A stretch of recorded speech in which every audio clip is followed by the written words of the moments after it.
തട്ടിൽ കുടുംബത്തിൻ്റെ മുമ്പിലാണ് ഞാനിപ്പോൾ ഉള്ളത്. ഇന്ന് ലോകത്തിൽ ഏറ്റവും കൂടുതൽ സന്തോഷിക്കുന്ന ഒരു കുടുംബം അത് തട്ടിൽ കുടുംബമാണ്. കാരണം ഈ വീട്ടിലെ പുത്രൻ, ഈ വീട്ടിലെ ഇളയ പുത്രൻ ഇന്ന് ആഗോള സീറോ മലബാർ സഭയുടെ തലവനായി ഉയർത്തപ്പെട്ടതിൻ്റെ സ്ഥാനാരോഹണ ദിനമാണ്. പിതാവിൻ്റെ സഹോദരരും ഇന്നിവിടെ ഈ കുടുംബത്തിലുണ്ട്. നമുക്ക് അവരുടെ സന്തോഷത്തിൽ പങ്കുചേരാം.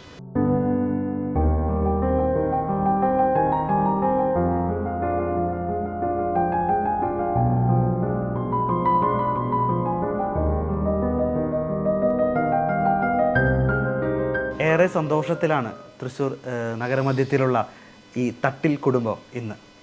അവരുടെ എല്ലാം സഹോദരൻ സീറോ മലബാർ സഭയുടെ ലോകം മുഴുവനുമുള്ള സീറോ മലബാർ വിശ്വാസികളുടെ തലവനായി ഉയർത്തപ്പെട്ടതിൻ്റെ സന്തോഷം അത് എത്രയെന്ന് പറഞ്ഞാൽ അവർക്കത് വർണ്ണിക്കാനാവില്ല. എന്തായാലും എന്നോടൊപ്പം ഉള്ളത് ഇപ്പോൾ തട്ടിൽ പിതാവിൻ്റെ സഹോദരങ്ങളാണ്. 2 പേര് ഇപ്പോൾ നമ്മളോടൊപ്പം ചേരുകയാണ്. ഞാനിപ്പോൾ തട്ടിൽ പിതാവിൻ്റെ ഭവനത്തിലാണ്, തൃശ്ശൂരുള്ള ഭവനത്തിലാണ്. എന്തായാലും നമുക്ക് അവരിലേക്ക് പോവാം. ഒന്ന് പരിചയപ്പെടുത്താമോ? ഞാൻ ഫ്രാൻസിസ് തട്ടിൽ പിതാവിൻ്റെ രണ്ടാമത്തെ സഹോദരന്മാരിൽ ഏറ്റവും രണ്ടാമത്തെ ആൾ. ഇത് ഞാൻ ജോൺ തട്ടിൽ, പിതാവിൻ്റെ നേരെ മൂത്ത ആൾ. ഞങ്ങൾ 10 മക്കളാണ്. അതിൽ 9ാമത്തെ ആൾ ഞാനാണ്, 10ാമത്തെ ആൾ പിതാവാണ്. ഇത് എൻ്റെ ഭാര്യ റോസലി മാള സ്വദേശിയാണ്. ഇങ്ങനെ എൻ്റെ വൈഫാണ്. അവൾ കുറ്റൂര്, ഒട്ടയാട് കുറ്റൂര്. ഒറ്റ വാക്കിൽ ആദ്യമേ ചോദിക്കുകയാണെങ്കിൽ തന്നെ എന്ത് തോന്നുന്നു ഈ സമയം? വളരെ വളരെ സന്തോഷമുണ്ട്. ഇത് വിവരിക്കാൻ പറ്റാത്ത സന്തോഷമാണ്. ഞങ്ങളിത് പ്രതീക്ഷിച്ചിട്ടില്ല. കാലത്ത് ഈ ഡിക്ലറേഷൻ നടക്കുന്നതിൻ്റെ കാലത്ത് വിളിച്ചിരുന്നു, 9 മണിക്ക് വിളിച്ചിരുന്നു. അപ്പോഴും അങ്ങോട്ട് ഇതിനെ പറ്റിയൊരു അക്ഷരം പറഞ്ഞില്ല. ഡിക്ലറേഷൻ നടക്കുന്നത് അന്ന് രാവിലെ വിളിച്ചിരുന്നു. അപ്പോൾ എന്താ പറഞ്ഞത്? ഒന്നും പറഞ്ഞില്ല. അത് ഒന്നുമില്ല, വീട്ടിൽ എല്ലാവർക്കും സുഖമല്ലെന്ന് ചോദിച്ചു. അതേന്ന് പറഞ്ഞു. ഒന്നാം ഞാൻ ഫോൺ വയ്ക്കണമെന്ന് പറഞ്ഞു. പിന്നെ ഞാൻ വിളിക്കാമെന്ന് പറഞ്ഞു. പിന്നെ ഇത് ടി വിയിൽ കാണുമ്പോഴാണ് നമ്മൾ അറിയണേ പിതാവായി. ഒരു ഇൻഡിവിഷൻ വീട്ടിലേക്ക് തന്നിട്ടുണ്ടായിരുന്നില്ല ഇങ്ങനെ ഒരു ചെറിയ സംഭവം ഉണ്ട്. രാവിലെ വിളിച്ചിട്ട് പോലും പറഞ്ഞില്ല. അതിന് തലേദിവസം രാത്രി വിളിച്ചിരുന്നു, അപ്പോഴും പറഞ്ഞിട്ടില്ല. അപ്പോൾ ഞങ്ങൾക്ക് ഇതിനെപ്പറ്റി യാതൊരു അറിവുണ്ടായിരുന്നു. ഞങ്ങൾ പ്രതീക്ഷിച്ചിട്ടുമില്ല ഇങ്ങനെ ഒരു അത്യുന്നത പദവിയിലേക്ക് വരുന്നത്. ഞങ്ങൾ പ്രതീക്ഷിച്ചിട്ടില്ല. ഇത് കേട്ടപ്പോൾ വളരെ സന്തോഷമായി. മാധ്യമങ്ങളെല്ലാം മറ്റു പേരുകളാണ് ഉയർന്നിരുന്നത്. ആരും തന്നെ പിതാവിൻ്റെ ഒരു പേരിലേക്ക് എത്തിയിരുന്നില്ല. ഞങ്ങൾ ഇന്നലെ രാത്രി പോയിരുന്നു, പിതാവിനെ കണ്ടിരുന്നു. അവിടെ പറഞ്ഞു ഇവിടെ സ്ഥലം വളരെ പരിമിതിന്, അതുകൊണ്ട് നിങ്ങൾ വരുന്നില്ല, ഞങ്ങൾ വന്നിരിക്കുള്ളൂ പറഞ്ഞിട്ട് ആൾ പോന്നിരിക്കണേ. ചേട്ടൻ തോന്നുന്നു? ഏറെ സന്തോഷത്തോടും ആഹ്ലാദത്തോടും കൂടിയിട്ടാണ് ഞാൻ ഈ വാർത്ത ടി വിയിൽ ശ്രദ്ധിച്ചത്. പലപ്പോഴും പിതാവുമായിട്ട് എല്ലാ ദിവസവും ഞങ്ങൾ ഈവനിങ്ങിൽ പിതാവ് 5 മണിക്ക് പിതാവ് അവിടെ നടക്കാൻ പോകുമ്പോൾ എന്നെ വിളിക്കും. നാട്ടിലെ എല്ലാ വിശേഷങ്ങളും ചോദിച്ചറിയും. നാട്ടിൽ നടന്നുള്ള വിവാഹം, കല്യാണം, മരണം, പൊതുവായിട്ടുള്ള കാര്യങ്ങൾ, പൊളിറ്റിക്സ് എല്ലാം, സഭാ കാര്യങ്ങളൊക്കെ സംസാരിക്കും. അത് ആളുടെ ഒരു പതിവ് ശൈലിയാണ്. ഇന്നലെ തലേദിവസം വിളിച്ചു, സംസാരിച്ചു, ഒന്നും പറഞ്ഞില്ല. അതിൻ്റെ തലേദിവസം ഒരു രാത്രി അത്താഴത്തിന് വന്നപ്പോൾ ഞാൻ ചോദിച്ചു എന്തൊക്കെയാണ് പരിപാടികളെന്ന് ചോദിച്ചു കഴിഞ്ഞു. തിരിച്ചിങ്ങോട്ട് വരുമോയെന്ന് ചോദിച്ചു. അതായത് സിനഡ് കഴിഞ്ഞ് വീട്ടിൽ വന്ന് ഭക്ഷണം കഴിച്ച് പോകാനുള്ള സൗകര്യം ഉണ്ടാവുമെന്ന് ചോദിച്ചു കഴിഞ്ഞു.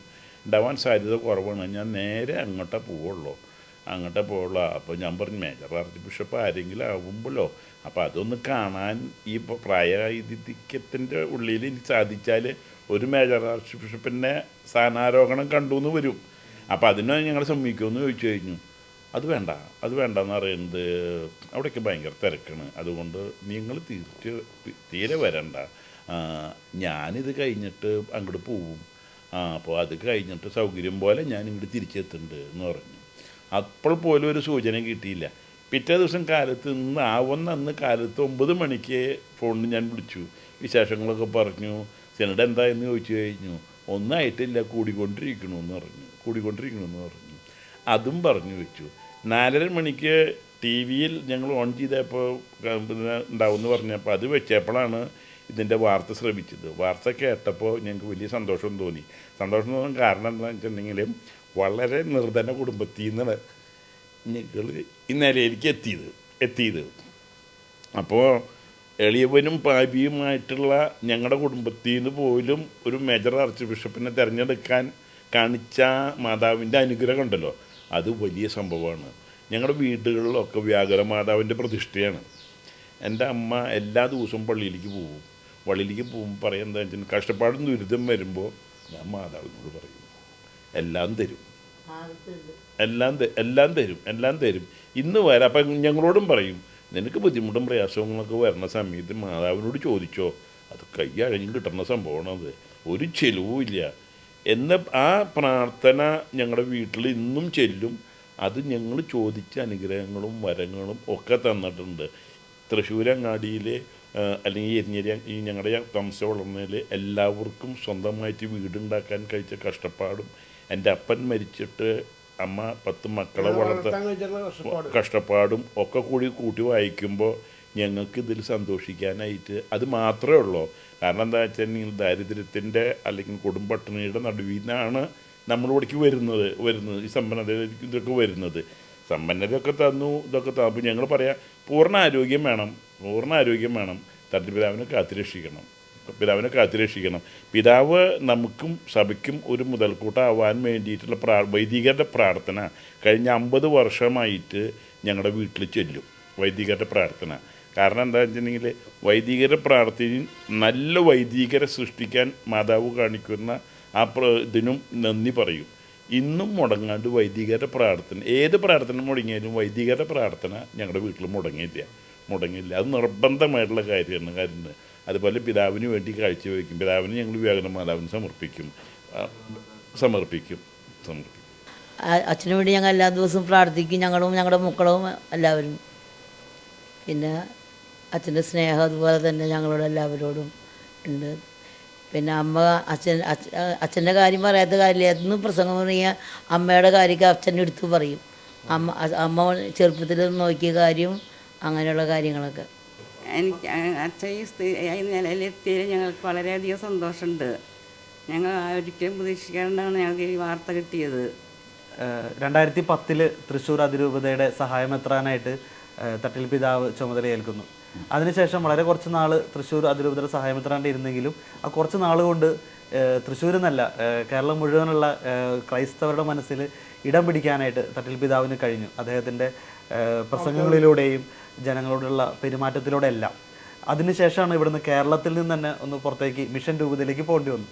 എന്തായിരുന്നു ആ സമയത്ത് വിഷമം തോന്നിയിരുന്നു? എങ്ങനെയായിരുന്നു ആ സമയത്തുള്ള ഒരു വേർപാടെന്ന് വെച്ചിട്ടുണ്ടെങ്കിൽ നമുക്കൊരു കുർബാന കാണാൻ അല്ലെങ്കിൽ അരമനയിൽ പോയിട്ട് ഒന്ന് കാണാൻ ഉള്ളൊരു സൗകര്യം നഷ്ടപ്പെട്ടപ്പോൾ വലിയ പ്രയാസം ഉണ്ടായി മനസ്സിൽ. പക്ഷേ പിതാവിൻ്റെ അധികാരപരിധി അതുപോലെ 25 സംസ്ഥാനങ്ങളുടെ ചുമതലയും 6 ഐലൻഡിൻ്റെ ചുമതലയും ഒക്കെ കൂടി വന്നപ്പോൾ പിതാവിൻ്റെ അധികാരപരിധി വന്നപ്പോൾ പല അച്ഛന്മാരും ഞങ്ങളെ ആശ്വസിപ്പിച്ചു. പിതാവ് എവിടേക്കാണ് പോണേന്ന് നിങ്ങൾക്ക് മനസ്സിലായോ? ഇന്ത്യയുടെ മെത്രാനായിട്ടാണ് പോകുന്നത്. ഇനിയൊക്കെ വരാൻ പോകുന്ന കാര്യങ്ങളെക്കുറിച്ച് നിങ്ങൾ പിതാവിന് വേണ്ടി നന്നായി പ്രാർത്ഥിക്കുക, പലതും സംഭവിക്കാമെന്ന് പറഞ്ഞു. അപ്പം ഞങ്ങളൊക്കെ വിചാരിച്ചെന്ന് വെച്ചാൽ അപ്പം പിതാവ് അവർക്ക് പറയും രൂപതകളായിട്ട് മാറിയാൽ എൻ്റെ ഭാരം കുറയും. അതിനുവേണ്ടി പരിശ്രമം നടക്കുന്നുണ്ട്. പക്ഷെ ഞാൻ എല്ലാവരും വളരെ സൗഹാർദ്ദത്തിലാണ്. 87 രൂപതകളായിട്ട് അതിർത്തി പങ്കുവയ്ക്കുന്നുണ്ട്. അവരുമായിട്ട് വളരെ സൗഹാർദ്ദത്തിലാണ്. ഞാൻ അവിടെ കെട്ടിടങ്ങൾ പണിയാനോ സ്കൂൾ പണിയാനോ ആശുപത്രി പണിയാനോ ഒന്നും പോയില്ല. ഏറ്റവും ആദ്യം പോയത് ഇവിടെ അതായത് ഇവരുമായിട്ടുള്ള ചങ്ങാത്തം സ്ഥാപിക്കാനും അവർക്ക് നമ്മൾ ഉപദ്രവകാരി അല്ലാന്ന് ബോധ്യപ്പെടുത്താനും ശ്രമിച്ചത്.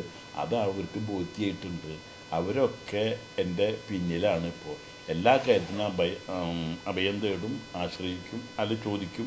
അതുപോലെ തന്നെ സർക്കാരുമായിട്ട് വളരെ നല്ല ബന്ധത്തിലാണ്. ഉദ്യോഗസ്ഥന്മാരും മന്ത്രിമാരും ഒക്കെ ആയിട്ട് വളരെ നല്ല ബന്ധത്തിലാണ്. ആ ബന്ധം കൊണ്ട് തന്നെ ഇവിടെ പിടിച്ചു നിൽക്കാൻ പറ്റുള്ളൂ. ഞാൻ ഇനി നാട്ടിലേക്കില്ല. എനിക്ക് 5-8 വർഷങ്ങളുള്ളൂ. ആ വർഷങ്ങൾ ഞാൻ ഇവിടെ തന്നെ ചിലവഴിക്കും. റിട്ടയർമെൻറ്റ് കഴിഞ്ഞാലും 5 വർഷം ഞാൻ അവിടെ നിൽക്കും. അത് കഴിയുമ്പോൾ തൃശ്ശൂർക്ക് വരണം. അപ്പോൾ എന്താ ചെയ്യുക? അപ്പം ഞങ്ങൾ അച്ഛനോട് പറയുകയും അച്ഛനൊരു മുറി ഇവിടെ ഉണ്ട്, ഒരു ഓഫീസ് ഇവിടെ ഉണ്ട്, ഇതിൽ അച്ഛൻ ഒരു ദിവസമെങ്കിലും താമസിക്കണം എന്ന് ഞങ്ങൾക്ക് ആഗ്രഹമുണ്ട്. ഞാൻ വീട് പണിയുമ്പോൾ തന്നെ അങ്ങനെയാണ്. അപ്പം ആഗ്രഹം ഉണ്ടെന്ന് പറഞ്ഞിട്ടും പറഞ്ഞു അത് സാധിക്കും. പക്ഷെ താമസിക്കാനൊന്നും വേണ്ട. അരമന എനിക്ക് വിപുലമായിട്ടുള്ള സൗകര്യം ഇവിടെ ചെയ്തു തരുന്നുണ്ട് തൃശ്ശൂർ അരമനയിൽ. അപ്പോൾ അത് വേണ്ട, അത് ഞാൻ അവിടെ തന്നെ താമസിക്കുള്ളൂ. റിട്ടയർമെൻറ്റ് കഴിഞ്ഞ് വന്നിട്ടും 5 വർഷമോടെ കഴിയുമ്പോൾ എനിക്ക് 80 വയസ്സിൻ്റെ അവിടേക്ക് ആവും. ആ 80 വയസ്സൊക്കെ ആകുമ്പോൾ നമുക്ക് എന്താ വേണ്ടതെന്ന് ആലോചിക്കാം. അന്ന് നിങ്ങളിൽ ആരൊക്കെ ബാക്കിയുള്ളെങ്കിൽ നമുക്ക് അന്ന് ഒത്തുകൂടാന്ന് പറഞ്ഞു. അതാണ് പിതാവിൻ്റെ ഒരു സ്വപ്നം. അതാണ്. പിന്നെ പിതാവിന് എന്തായാലും മെച്ചെന്ന് വെച്ചിട്ടുണ്ടെങ്കിൽ ഈ അങ്ങാടി കൂടെ പോകുമ്പോൾ ഇവിടുത്തെ ഏറ്റവും ഉന്നത വ്യക്തികൾ പിതാവിൻ്റെ സുഹൃത്തുക്കളാണ്. ഏറ്റവും താഴെയുള്ളവർ പിതാവിൻ്റെ സുഹൃത്തുക്കളാണ്. ഇടനിലക്കാർ പിതാവിൻ്റെ സുഹൃത്തുക്കളാണ്. ആർക്കും എപ്പോൾ വേണമെങ്കിലും വിളിക്കാം, കയറാം, പോവാം. ഈ മാർക്കറ്റുകൂടെയൊക്കെ നടന്ന് പോകുമ്പോൾ പിതാവിൻ്റെ കൂടെ ആൾക്കാർ കൂടും. ഇവൻ്റെ ക്ലാസ്മേറ്റ്, ഇവൻ്റെ അപ്പുറത്ത് വീട്ടുകാരനാണ്, ഇവൻ്റെ ഇതാണ്, സുഹൃത്താണ്. ഞങ്ങൾ എത്ര കാലത്തെ ബന്ധങ്ങളാണ്. എൻ്റെ വീട്ടിൽ സുഖമല്ലടാ, അമ്മയ്ക്ക് സുഖമല്ലേ, ആ കാര്യങ്ങളൊക്കെ ചോദിക്കുമ്പോൾ അവർ സംതൃപ്തരായി. ആ സംതൃപ്തി പിതാവിന് വലിയ സംതൃപ്തിയാണ്. പിതാവിന് വലിയ സംതൃപ്തിയാണ്. കാലൊക്കെ മാറിയിട്ട് വന്നിട്ടും പിതാവ് ഇവിടുന്ന് പോയപ്പോൾ ഇവിടുത്തെ ആളുകൾക്ക് ഭയങ്കര പ്രയാസമുണ്ട്. കാരണം എന്താ വെച്ചിട്ടുണ്ടെങ്കിൽ ഒന്ന് ഓടിച്ചെല്ലാൻ, ഒന്ന് കാണാൻ, അല്ലെങ്കിൽ ഒന്ന് നമ്മുടെ പ്രയാസം പങ്കുവയ്ക്കാൻ ഒക്കെ വേണ്ടിയിട്ട് പിതാവ് ഒരുപാട് ആൾക്കാർക്ക് ബുദ്ധിമുട്ടുണ്ടാക്കി. കാരണം എന്താ, ഇവിടുത്തെ തിരിച്ചു പോക്ക്. പിതാവ് പറയും, ഞാൻ വരുന്ന ദിവസങ്ങൾ എത്ര വൈകിയാലും നിങ്ങൾക്ക് എന്നെ കാണാം. ഞാനിവിടെ വാതിലടയ്ക്കില്ല. നിങ്ങളെപ്പോൾ വേണമെങ്കിൽ വന്നോ, നിങ്ങളുടെ ആശയങ്ങൾ പങ്കുവെച്ചോ, അല്ലെങ്കിൽ എൻ്റെ ഫോൺ നമ്പർ ഇതാണ്, ആര് വിളിച്ചാലും ഞാൻ എടുക്കും, അപ്പോഴും നമ്മുടെ ആശയങ്ങൾ പറഞ്ഞോളാൻ പറഞ്ഞു. അങ്ങനെ ആൾക്ക് ഇവിടെയുള്ള എല്ലാവരുമായിട്ടൊരു സൗഹാർദ്ദം ഉണ്ടായി. അതാണ് ആളുടെ മുഖ്യ ഒരു അജണ്ടയിൽപ്പെട്ടൊരു ഭാഗം അതാണ്. കാരണം തോളോട് ചേർത്ത് നിർത്തണം ആളുകളെ. അതിൽ ഇന്ന ആളെന്നില്ല, എല്ലാവരും ഒരുമിച്ച് നിർത്തും. ഇപ്പോൾ വിവാഹക്കെട്ടിന് ആശീർവദിക്കാനായിട്ട് പലരും വന്ന് വിളിക്കും. ഞാൻ ഇന്ന പള്ളിയിലെ വിവാഹം ആശീർവദിക്കുന്നുണ്ട്, അവിടേക്ക് വന്നാൽ നിങ്ങൾക്ക് ചെയ്തു തരാം. അത് എനിക്കൊരു ബുദ്ധിമുട്ടുമില്ല. അല്ലെങ്കിൽ നിങ്ങൾ ദിവസം പറഞ്ഞ അന്ന് ഒഴിവുണ്ടെങ്കിൽ ഞാൻ വന്നത് ചെയ്തു തരാം. അതിന് എനിക്ക് യാതൊരു മടിയില്ല. കാരണം നിങ്ങൾക്ക് വേണ്ടിയിട്ടാണ് ഞാൻ മെത്രാനിട്ടിരിക്കുന്നത്. നിങ്ങളുടെ ആവശ്യങ്ങൾ നിർവഹിച്ചില്ലെങ്കിൽ പിന്നെ എന്ത് മെത്രാൻ എന്നാണ് ആൾ ചോദിക്കുക, ഞങ്ങളോടും ചോദിക്കാറുണ്ട്. അപ്പം ഞങ്ങൾ യാത്രയെക്കുറിച്ച് ആശങ്ക പറയാമെന്ന് വെച്ചിട്ടുണ്ടെങ്കിൽ അങ്ങനെ സഞ്ചരിക്കുന്ന ദൂരം ഒരുപാട് ദൂരങ്ങളാണ്. ഫ്ലൈറ്റ് ഇറങ്ങിയ കാറ് ഇടിഞ്ഞ കാസർഗോഡ് മുതൽ കന്യാകുമാരി വരെയുള്ള യാത്രകളും ധ്യാനങ്ങളും പ്രസംഗങ്ങളും ഇതൊക്കെ കേൾക്കുമ്പോൾ ചിലപ്പോൾ ശബ്ദമൊക്കെ അടഞ്ഞ് കേൾക്കുമ്പോൾ ഞങ്ങൾ ചോദിക്കും, ഇത്ര ഹെവി വേണമെന്ന് വെച്ച് കഴിഞ്ഞു. തമ്പുരാൻ തന്ന ആരോഗ്യം, തമ്പുരാൻ തന്ന അറിവ്, തമ്പുരാൻ തന്ന ശൈലി, അതങ്ങോട്ട് തമ്പുരാൻ എന്നെ പൊക്കോട്ടെ, ഞാൻ എവിടെയും കുഴഞ്ഞു വീട്ടില്ല എന്ന് പറയും. അത് വളരെ ഒരു നിലപാട് അതാണ്. പിതാവ് ആദ്യമായി വൈദികനായിട്ട് തീരുമാനം എടുത്തപ്പോൾ ആ സമയത്ത് എന്തായിരുന്നു? SLC കഴിഞ്ഞിട്ട് നിൽക്കുന്ന സമയമാണ്. അപ്പോൾ ഒരു ദിവസം അമ്മോട് പറഞ്ഞു, ഞാൻ അച്ഛനാവാൻ പോകണമെന്ന് പറഞ്ഞു. അപ്പോൾ അമ്മ പറഞ്ഞു, നീ 10ാം ക്ലാസ്സിലായിട്ടുള്ള 2 കൊല്ലം കഴിഞ്ഞിട്ട് പോരാന്ന് ചോദിച്ചു. എനിക്ക് പോകണമെന്ന് പറഞ്ഞു. അപ്പോൾ എവിടേക്കാണ് പോകണമെന്ന് ചോദിച്ചു. ഞാൻ CMA കപ്പീജൻ ഫാദർ വണ്ണം പോകണമെന്ന് പറഞ്ഞു. അപ്പോൾ അമ്മ പറഞ്ഞു, നീ അച്ഛനമ്മ പോകണമെന്ന് എനിക്ക് വിരോധമില്ല, പക്ഷെ അത് നാട്ടുപട്ടക്കാരനാവണം, എനിക്ക് കാണണം, അല്ലെങ്കിൽ ഞാൻ സമ്മതിക്കില്ലെന്ന് പറഞ്ഞു. അങ്ങനെ തന്നെ ആൾ സെമിനാരിയിൽ പോയിട്ട് ചേരുന്നത്. 1980 അവരുടെ പട്ടം. അത് ബസിലിക്ക പള്ളിയിൽ വെച്ചിട്ട് കുണ്ടോളം പിതാവ്. പിന്നെ കുണ്ടോളം പിതാവിൻ്റെ ഒരു ആരും ശിഷ്യനായിട്ട് അങ്ങോട്ട് കൂടി. പിന്നെ ആള് പഠിക്കാൻ നിങ്ങൾ ചേട്ടന്മാരൊക്കെ നല്ല സപ്പോർട്ടായിരുന്നു. പിന്നെ സന്തോഷമായിരുന്നു അങ്ങനെ ഒരാൾ തീരുമാനം. കാരണം 9 മക്കളിൽ ഏറ്റവും ഇളയ ആളായിരുന്നു. 10 മക്കളിൽ ഏറ്റവും ഇളയത്. 10 മക്കളിൽ 10ാമനായിരുന്നു. ഞങ്ങളുടെ ഉണ്ണിയാണ്. അപ്പം അങ്ങനെ ഒരു തീരുമാനം എടുത്തപ്പോൾ വളരെ സന്തോഷമായിരുന്നു. ഞങ്ങൾക്ക് ഒരു വേർപാടിൻ്റെ ഒരു ഇതുണ്ടായിരുന്നു. കാരണം എന്താണെന്ന് വെച്ചിട്ടുണ്ടെങ്കിൽ പിരിഞ്ഞു പോവല്ലേ. ഞങ്ങളൊക്കെ അന്ന് ഞങ്ങളുടെ ചെറിയ വീട് സാധാരണ പായ വിരിച്ചു, അതിൽ മൂത്തവർ കിടന്നു. സ്ഥാനം അനുസരിച്ച് ഞങ്ങളും കിടന്നു, അച്ഛനും കിടന്നു, ഉറങ്ങി. അതിൽ നിന്ന് അത് പഠിക്കണ വരെ 10ാം ക്ലാസ് വരെ അങ്ങനെ തന്നെയായിരുന്നു. ഈ സെമിനാരി പോകുമെന്ന് പറയുമ്പോൾ ഞങ്ങൾക്ക് അതൊരു ഉൾക്കൊള്ളാനായിട്ട് ഇത്തിരി ബുദ്ധിമുട്ടുണ്ടായിരുന്നു. കാരണം വെച്ചിട്ടുണ്ടെങ്കിൽ ഇവൻ ഇങ്ങനെ പോയി കഴിഞ്ഞാൽ പിന്നെ നമ്മുടെ സ്ട്രെങ്ത്തിൽ ഒരാൾ കുറഞ്ഞു, കിടപ്പിലൊരാൾ കുറഞ്ഞു എന്നൊരു ബുദ്ധിമുട്ടുണ്ടായി. പക്ഷെ ക്രമേണ പഠിക്കാൻ മിടുക്കനായതുകൊണ്ടും സംസാരിക്കാൻ ഉള്ളൊരു കഴിവും ആളെ വീണ്ടും ഇതിലേക്ക് എത്തിക്കഴിഞ്ഞു. ഈ സെമിനാരി ജീവിതകാലത്ത് തന്നെ അവിടുത്തെ അധ്യാപകർക്കും റെക്ടർമാർക്കും ഒക്കെ വളരെ പ്രിയങ്കരനായിരുന്നു. പ്രിയങ്കരനായിരുന്നു. അപ്പോൾ അന്ന് കളികളിലും സ്പോർട്സിലും ഇതിലും തോട്ടം പണി വർക്കിലും ഒക്കെ വളരെ നല്ല രീതിയിൽ കാര്യങ്ങളൊക്കെ ചെയ്തു പോയിരുന്നു. അപ്പോൾ അധ്യാപകരുടെയും പഠിപ്പിക്കുന്ന വൈദികരുടെയും ഒക്കെ ഒരു അരിമ ശിഷ്യൻ തന്നെയായിരുന്നു. കാരണം അന്ന് ചെറിയ കുട്ടിയാണ്. കാരണം ഞങ്ങൾക്ക് സംശയം ഉണ്ടായിരുന്നു, പോയിട്ട് പിന്നെ അവിടെ അന്തരീക്ഷമൊക്കെ പിടിച്ച് നിൽക്കില്ലേ എന്നുള്ളൊരു സംശയം ഞങ്ങൾക്കുണ്ടായിരുന്നു. പക്ഷേ മാളിയേക്കൽ അന്തോണിച്ചൻ പറഞ്ഞു, നിങ്ങളൊന്നും പേടിക്കണ്ട, ഞാനാണ് ഇൻ്റർവ്യൂ ചെയ്തിട്ടുള്ളത്, നന്നായി വരും എന്ന് പറയും. നന്നായി വരും എന്ന് പറഞ്ഞു വന്നു. അത് കഴിഞ്ഞ് പട്ടണം കിട്ടുന്ന സമയത്ത് മാളിയേക്കൽ അന്തോണിച്ചൻ പറഞ്ഞേ, എവിടെയാണ് നിൽക്കാന്ന് ചോദിച്ചു. അമ്മ പറഞ്ഞേ, എവിടെയും നിൽക്കണ്ട, നല്ലൊരു വൈദികനായിട്ട് കേട്ടാൽ മതി. അച്ഛന്മാരെ കുറിച്ച് കേൾക്കുന്ന കാര്യങ്ങളിൽ എൻ്റെ മകൻ ഉൾപ്പെടരുത്. നല്ലൊരു വൈദികനായിരിക്കണം, അത് മാത്രമേ എനിക്ക് വേണ്ടൂ. പാവങ്ങളോട് കരുണ കാണിക്കണം. ഈ പിതാവിൻ്റെ കാര്യത്തിൽ അമ്മയുടെ ഒരു അമ്മയായിരുന്നോ പിതാവിനെ ഒരു റോൾ മോഡൽ അമ്മയായിരുന്നു. കാരണം എന്താ വെച്ചിട്ടുണ്ടെങ്കിൽ എൻ്റെ അമ്മ, ഞങ്ങളുടെ അപ്പം മരിക്കുമ്പോൾ ഞങ്ങളുടെ വീട്ടിൽ 8 പേരും അപ്പാപ്പനും അമ്മാമ്മയും കൂടാണ്ട് അമ്മയുടെ സുൽബന്ധികളായിട്ടുള്ള 2 സ്ത്രീകളും ഉണ്ട്. അപ്പോൾ ഇവർക്കൊക്കെ ഭക്ഷണം വിളമ്പുക എന്നുള്ളത് അന്ന് വലിയൊരു ഭാരിച്ച ചുമതലയാണ്. പക്ഷെ അമ്മ പറയാൻ എന്താ വെച്ചിട്ടുണ്ടെങ്കിൽ, ഞാൻ വിളമ്പി വരുമ്പോൾ അത് പാത്രം നിറഞ്ഞു വരുന്നുണ്ട്, അത് എല്ലാവർക്കും ഭക്ഷണം കൊടുക്കും. വീട്ടിൽ വരുന്ന ഒരാളെയും ഭക്ഷണം കൊടുക്കാണ്ടോ വയറ് നിറയാണ്ടോ ആൾ വിടില്ല. അതൊരു പ്രത്യേകത ഇനി. അപ്പോൾ ഞങ്ങളുടെ അപ്പാപ്പന് ഇത് പേടിയാണ്. കാരണം എന്താ വെച്ചിട്ടുണ്ടെങ്കിൽ പിള്ളേർ വന്നിട്ടില്ല, അവർക്ക് ഇങ്ങനെ കൊടുത്തുകൊണ്ടിരിക്കണം. അവർക്ക് ഉണ്ടപ്പ ഞാൻ എടുത്ത് വെച്ചിട്ടുണ്ട്, നീ അത് എനിക്ക് കാട്ടിയതായോ, എന്നാലും എനിക്ക് സമാധാനമുള്ളൂ എന്ന് പറയും. അപ്പാപ്പൻ ഞങ്ങളുടെ അപ്പം മരിച്ചതിന് ശേഷം അപ്പാപ്പനാണ് ഞങ്ങളെല്ലാ കാര്യങ്ങളും ചെയ്തിരുന്നത്. എല്ലാ കാര്യങ്ങളും അപ്പാപ്പൻ്റെ മേൽനോട്ടത്തിലാണ്. അപ്പോൾ ഞങ്ങളുടെ ശുശ്രൂഷയുടെ കാര്യത്തിൽ കുറവ് വന്നാൽ അപ്പാപ്പനും അമ്മയും തമ്മിൽ ചെറിയ പ്രശ്നങ്ങളാവും. കാരണം എന്താ, ഞാൻ കൊടുത്തു എന്ന് പറയും, ഞാൻ കണ്ടില്ല, നീ എന്തിനാ അങ്ങനെ കൊടുക്കണേ, അത് ഞാൻ കണ്ടിട്ടില്ല, അത് കൊടുക്കുക, അവന് ക്ഷീണമുണ്ടെന്ന് പറയും. ഈ കുട്ടി മെരിഞ്ഞു പോയി, ക്ഷീണമുണ്ടെന്ന് പറയും. അപ്പം അങ്ങനെയാണ് അപ്പാപ്പൻ്റെ ഒരു ക്യാരക്ടറായിരുന്നു. അമ്മയുടെ സ്വാധീനം ആണ് ഏറ്റവും വലുത്. കാരണം എന്താണ്, കൊടുക്കാനായിട്ട് കൊടുക്കാനായിട്ട് ഞങ്ങളെ പഠിപ്പിച്ചത്, പാവങ്ങളോട് കൂടി കരുണ കാണിക്കാനുള്ള ഞങ്ങളുടെ ആശയം ഞങ്ങളിൽ വികസിപ്പിച്ചത് ഞങ്ങളുടെ അമ്മയാണ്. അമ്മ കാട്ടി തന്ന വഴിയിലൂടെ സഞ്ചരിക്കുള്ളൂ. ആ വഴി സഞ്ചരിച്ചിട്ട് അപ്പം അമ്മ പറയാറുണ്ട്, നിങ്ങൾക്കൊരാപത്തും വരില്ല, വ്യാകുലമാതാവില്ലേ ഇവിടെ, നിങ്ങൾക്കൊരാപത്തും വരില്ല, വ്യാകുലമാതാവിനോട് ചോദിച്ചോളം പറയും.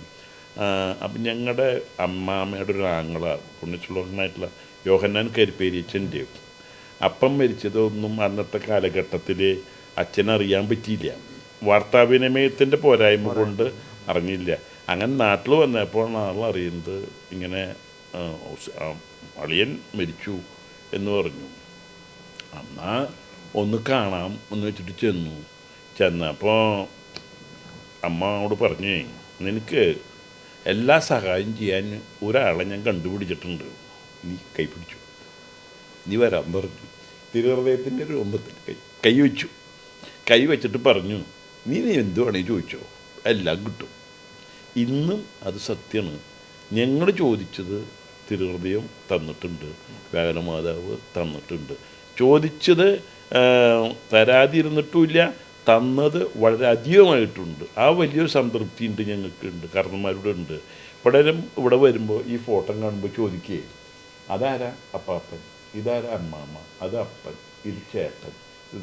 ഞങ്ങളിങ്ങനെ ഒരു ഫോട്ടോ വെച്ചിട്ടുള്ള വീട് വളരെ അപൂർവങ്ങളായിട്ടാണ് കണ്ടിട്ടുള്ളത്. കാരണന്മാർക്ക് ഇത്രയധികം ബഹുമാനം കൊടുക്കുന്ന ഒരു വീട് ഞങ്ങൾ ഇതുവരെ കണ്ടിട്ടുള്ളതെന്ന് പറയും. ഇത് ഞങ്ങളുടെ എല്ലാ വീട്ടിലും ഉണ്ട്. കാരണം എന്താണെന്ന് വെച്ചിട്ടുണ്ടെങ്കിൽ ഇവരാണ് ഞങ്ങളെ ഈ നിലയിലേക്ക് എത്തിച്ചത്. അപ്പോൾ അവരോടുള്ള കടപ്പാടും ആദരവും ഞങ്ങൾക്ക് പ്രകടിപ്പിക്കാനായിട്ടില്ല. അപ്പാപ്പൻ്റെ കുർബാന ഇന്നും ചെല്ലിക്കും, അമ്മാമ്മയുടെ കുർബാന ഇന്നും ചെല്ലിക്കും. 60 വർഷമായി അമ്മാമ്മ മരിച്ചിട്ട് മുടങ്ങിയില്ല.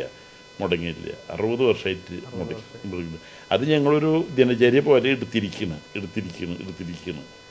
അമ്മയാണ് പിതാവിനെ വളർത്തിയതും നോക്കിയതും, റോൾ മോഡൽ അമ്മയായിരുന്നു പറഞ്ഞു. പിതാവിന് എത്ര വയസ്സുള്ളപ്പോഴാണ് അപ്പം മരിക്കുന്നത്?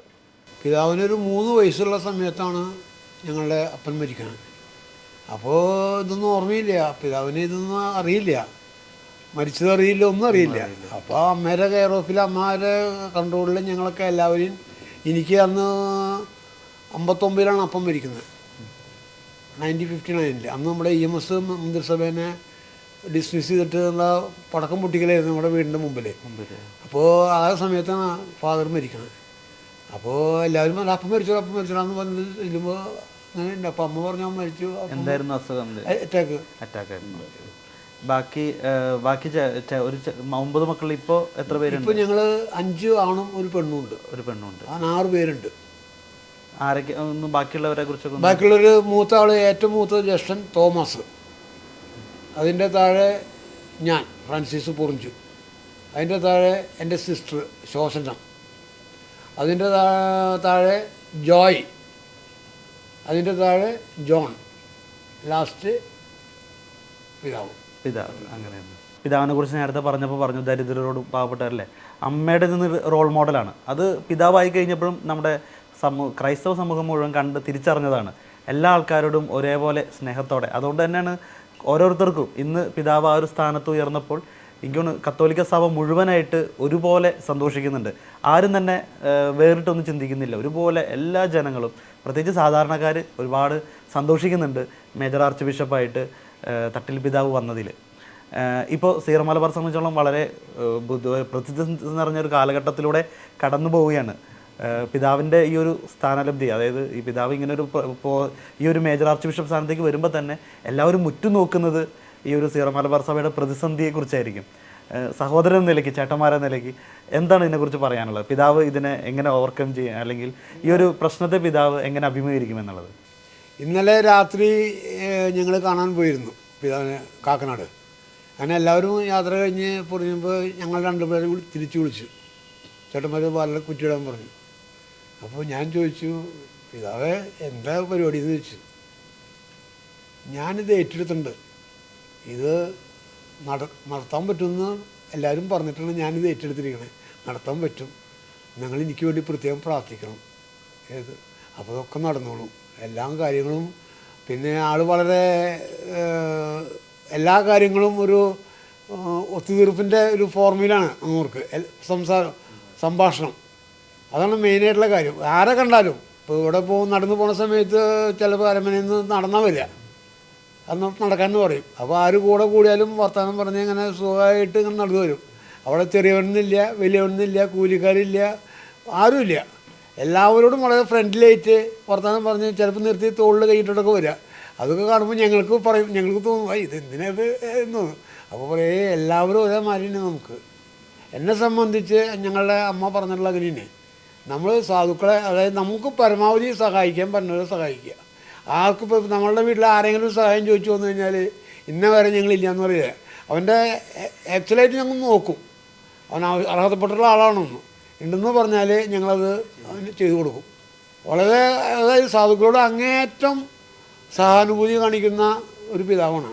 അതിപ്പോൾ വലിയ ആളായാലും ചെറിയ ആളായാലും എന്ത് ഇതിലുള്ള ആളായാലും ശക്തൻ മാർക്കറ്റിലൂടെ നടന്നൊക്കെ പോവുക. അപ്പോൾ ആരെങ്കിലും വിളിച്ചു കഴിഞ്ഞാൽ ചിലപ്പോൾ പറയും, ഒരു പ്രസംഗത്തിൽ പറഞ്ഞിട്ടുണ്ട്, എന്നെ റാഫേലെന്ന് വിളിച്ചിരുന്ന ഒരാൾ. അവൻ അവിടുത്തെ പണിക്കാരൻ തന്നെ, എൻ്റെ കൂടെ പഠിച്ചിട്ടുള്ള തന്നെ. അപ്പോൾ അവൻ റാഫേലെന്ന് വിളിച്ചപ്പോൾ എൻ്റെ കൂടെ തന്നെ ആൾക്കാർ പവച്ചു. അപ്പോൾ ഞാൻ പറഞ്ഞു ഒന്നും പണിക്കണ്ട, അവൻ എൻ്റെ പഴയ ഓർമ്മയ്ക്ക് എന്നെ റാഫേലെന്ന് വിളിച്ചാണ്, അല്ലാണ്ട് റാഫേലെന്ന് വിളിച്ചാണ്, അത് പേടിക്കേണ്ട കാര്യമില്ല എന്ന് പറഞ്ഞു. അങ്ങനെ വളരെ സ്മൂത്തായിട്ട് എല്ലാ കാര്യങ്ങളും അമ്മയുടെ ഇതനുസരിച്ച് തന്നെ എല്ലാ പ്രതിസന്ധിയും വളരെ സ്മൂത്തായിട്ട് തന്നെ കൈകാര്യം ചെയ്യും എന്നുള്ളൊരു വിശ്വാസം ഉണ്ട്, സഹോദര നിലയ്ക്ക് നിങ്ങൾക്കുണ്ട്. അത് രാത്രി ഞങ്ങളോട് പറഞ്ഞതാണ് ഈ എറണാകുളം അതിരൂപതയുടെ മെത്രാപ്പൊലിത്തയായിട്ട് വരുന്ന സന്ദർഭത്തിൽ ഞങ്ങൾക്കൊരു ആത്മവിശ്വാസമുള്ളത് എന്താണെന്ന് വെച്ചിട്ടുണ്ടെങ്കിൽ ആരുമായിട്ട് വഴക്കിനോ തർക്കത്തിനോ പോവില്ല. ഒന്ന്, രണ്ടാമത് ആരെയും കേൾക്കാൻ തയ്യാറാവും. എത്ര മണിക്കൂർ വേണമെങ്കിലും നിങ്ങളുടെ ബുദ്ധിമുട്ട്, പ്രയാസം, കഷ്ടപ്പാട് അങ്ങേരോട് പറയാം. അങ്ങൊരു പ്രശ്നം പഠിക്കും, ഉചിതമായ തീരുമാനം ഉണ്ടാക്കും. ആ തീരുമാനം ഉണ്ടാവുമ്പോൾ അതിൽ ആർക്കും ദോഷം വരാത്ത രീതിയിലായിരിക്കും അങ്ങനെ ഇതുവരെയുള്ള പ്രവർത്തന ശൈലി. അത് തന്നെയായിരിക്കും എറണാകുളത്തും ആൾ ഉപയോഗിക്കുക.